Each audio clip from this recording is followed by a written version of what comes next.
प्यारे दोस्तों, परीक्षा मंथन के ऑनलाइन एकेडमी परिवार में मैं प्रशांत राय करंट न्यूज एनालिसिस के एपिसोड में आप सबका स्वागत करता हूं।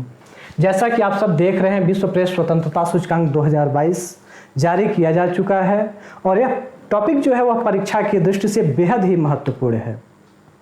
तो विश्व प्रेस स्वतंत्रता सूचकांक 2022 में भारत के पड़ोसी देशों तथा टॉप 5 के कौन कौन से देश हैं उनकी हम बात करेंगे और यह देखेंगे कि विश्व प्रेस स्वतंत्रता सूचकांक कौन जारी करता है, उसका मुख्यालय कहाँ है तथा उसकी स्थापना कब की गई थी। तो दोस्तों हम आगे चलते हैं और देखते हैं कि विश्व प्रेस स्वतंत्रता सूचकांक रिपोर्टर्स विदाउट बॉर्डर्स, जिसे ध्यान दीजिएगा रिपोर्टर्स सैंस फ्रंटियर्स के नाम से भी जाना जाता है, के द्वारा 2002 से प्रकाशित किया जा रहा है। यह 180 देशों एवं क्षेत्रों को रैंक प्रदान करता है। इसका मुख्यालय पेरिस में है। दोस्तों यह महत्वपूर्ण बात यह भी है कि यह एक अंतर्राष्ट्रीय गैर सरकारी संगठन है तथा इसकी स्थापना 1985 ईस्वी में की गई थी।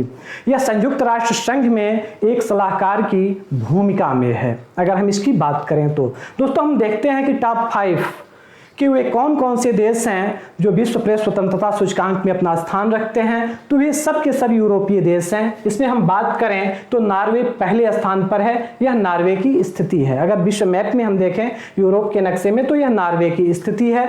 नॉर्वे पहले स्थान पर है। डेनमार्क, यह आप देख रहे हैं, यह डेनमार्क है। नॉर्वे कि जस्ट नीचे आप देख रहे हैं कि यह डेनमार्क की स्थिति है। डेनमार्क दूसरे स्थान पर है। फिर स्वीडन की बात करें तो यह स्वीडन है नॉर्वे के बगल में। स्वीडन तीसरे स्थान पर है। एस्टोनिया जो बाल्टिक देश है इसका चौथा स्थान है और इसी के साथ देख रहे हैं 5वें स्थान पर फिनलैंड है जो कि यहाँ स्थित है स्वीडन और रूस के मध्य में।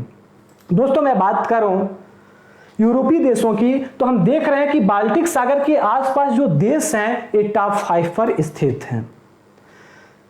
साथ ही साथ दोस्तों महत्वपूर्ण बात यह भी है कि जो यह फ्रांस देख रहे हैं, फ्रांस की राजधानी पेरिस यहाँ देख रहे हैं जो सीन नदी के तट पर है। यहीं ध्यान दीजिएगा रिपोर्टर्स विदाउट फ्रंटियर्स का मुख्यालय स्थित है। रिपोर्टर्स विदाउट बॉर्डर्स या रिपोर्टर्स सिंस फ्रंटियर्स का मुख्यालय स्थित है फ्रांस की राजधानी पेरिस में जो सीन नदी के तट पर स्थित है। इसके साथ दोस्तों एक बात मैं और आपको बता देना चाहूं कि यूरोप की भारत के प्रधानमंत्री यूरोप की 3 दिवसीय यात्रा पर गए हुए हैं जो जर्मनी से होते हुए इस समय डेनमार्क में हैं और डेनमार्क से होते हुए फ्रांस आएंगे और फ्रांस से पुनः भारत लौट आएंगे। तो इस पर हम अलग से एपिसोड बनाएंगे। अब हम देखते हैं कि टॉप 5 देश के बाद भारत की स्थिति और उसके पड़ोसी देशों की स्थिति क्या है। तो दोस्तों हम इस पर जब भारत की बात करते हैं तो भारत की जो रैंकिंग है वह 150 पर आप देख रहे हैं। इसका स्कोर जो है वह 41 अंक से मिला हुआ है और 41 अंकों के साथ भारत 150वें स्थान पर है 2022 में। हम बात करें तो 2020 ध्यान दीजिएगा और 2021 कि विश्व प्रेस स्वतंत्रता सूचकांक में जो भारत की स्थिति थी वह 142 थी। 8 अंक फिसल करके इस समय भारत की स्थिति जो है वह 150 पर है। पड़ोसी देशों की बात करें तो भूटान की स्थिति सबसे बेहतर है और आप देख रहे हैं कि यह भारत का पड़ोसी देश भूटान है और इसकी रैंकिंग 33 है। सेकंड अगर हम देखें भारत के पड़ोसी देशों में तो सेकंड पर नेपाल आता है और नेपाल की स्थिति है 76 और यह नेपाल की स्थिति है भारत के उत्तर में हिमालयी राज्य है। आगे हम देखें तो श्रीलंका 146 पर स्थित है जो कि भारत से 73 स्थिति में है और यह श्रीलंका है। मैप में आप देख सकते हैं भारत के दक्षिण में। आगे हम देखें तो पाकिस्तान 157 भारत से दयनीय स्थिति में है, 157 पर है। बांग्लादेश की बात करें तो बांग्लादेश 162 में पर है। चाइना की बात करें तो 175 पर है। पिछले वर्ष दोस्तों चाइना 177 पर था, इस वर्ष 2 रैंकिंग का सुधार करते हुए 175 पर है। और म्यांमार की बात करें तो 176 है जो भारत का पड़ोसी देश है। ये तो रही 2022 के आंकड़े रहे। 2020 की हम बात करें तो भारत की रैंकिंग 142, इसके साथ नेपाल की बात करें तो नेपाल 2021 में 106वें स्थान पर था, श्रीलंका 127वें स्थान पर था। पाकिस्तान की बात करें तो पाकिस्तान 145वें स्थान पर था, बांग्लादेश 152वें स्थान पर था, म्यांमार 140वें स्थान पर था तथा चीन 177वें स्थान पर था। कई बार पेपर में होता है कि 2021 पूछ लेता है, 22 का रिपोर्ट आया होता है, 21 पूछ लेता है, तो 21 भी जानना जरूरी था।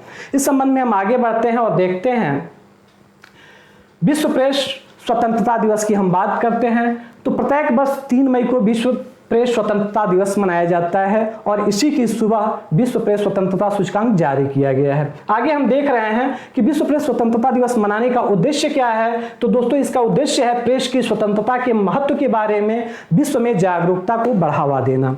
आगे हम बात करें तो इस दिवस का आयोजन संयुक्त राष्ट्र शैक्षिक वैज्ञानिक एवं सांस्कृतिक संगठन, जिसे हम शॉर्ट फॉर्म में यूनेस्को कहते हैं, यूनेस्को द्वारा प्रतिवर्ष किया जाता है। आगे हम बात करें तो इसकी शुरुआत 1991 की विंडहोक घोषणा पत्र के परिप्रेक्ष्य में यूनेस्को की जनरल कॉन्फ्रेंस की सिफारिश के बाद 1993 ईस्वी में संयुक्त राष्ट्र महासभा ने विश्व प्रेस स्वतंत्रता दिवस मनाने की घोषणा की थी। दोस्तों यह जो विश्व प्रेस स्वतंत्रता दिवस है यह आखिर मुहैया क्या कराता है, यह किस चीज का प्लेटफॉर्म है, तो हम देखते हैं कि विश्व प्रेस स्वतंत्रता दिवस जो है यह प्रेस की स्वतंत्रता का पूरे विश्व में प्रेस की स्थिति का आकलन करता है कि पूरे विश्व में प्रेस की स्वतंत्रता की क्या स्थिति है। उसके बाद यह प्रेस की स्वतंत्रता के मूल विषयों का जश्न मनाने का एक अवसर प्रदान करता है, साथ ही प्रेस की स्वतंत्रता को हमलों से रक्षा करने की प्रतिबद्धता जाहिर करता है और इसके साथ साथ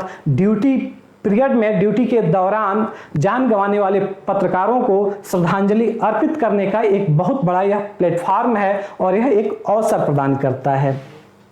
दोस्तों इसके साथ साथ देखें तो विंडहोक घोषणा पत्र क्या है, तो दोस्तों यह एक मुक्त स्वतंत्र एवं बहुलवादी प्रेस के विकास से संबंधित है विंडहोक घोषणा पत्र। इसके साथ हम भारत में स्थिति देखें कि भारत में प्रेस की स्थिति क्या है, तो दोस्तों भारतीय संविधान के अनुच्छेद 19(1) क के अनुसार सभी नागरिकों को वाक्य एवं अभिव्यक्ति की स्वतंत्रता का अधिकार दिया गया है और भारत में प्रेस की स्वतंत्रता इस अनुच्छेद के अंतर्गत ही समाहित है। आगे यह स्वतंत्रता जो भारत में जो प्रेस की जो स्वतंत्रता दी गई है या वाक्य एवं अभिव्यक्ति की जो स्वतंत्रता दी गई है यह असीमित नहीं है, इस पर युक्त निर्बंध लगाया जा सकता है। इस वर्ष का अगर हम थीम देखें विश्व प्रेस स्वतंत्रता सूचकांक की, तो आप थीम देख रहे हैं जर्नलिज्म अंडर डिजिटल सीज, स्पष्ट रूप से लिखा हुआ है, यह उसका ग्राफ है और उसकी थीम है, आप इसे देख सकते हैं। और यह एपिसोड देखने के लिए दोस्तों आप सबको बहुत बहुत धन्यवाद। फिर हम मिलेंगे अगले एपिसोड में।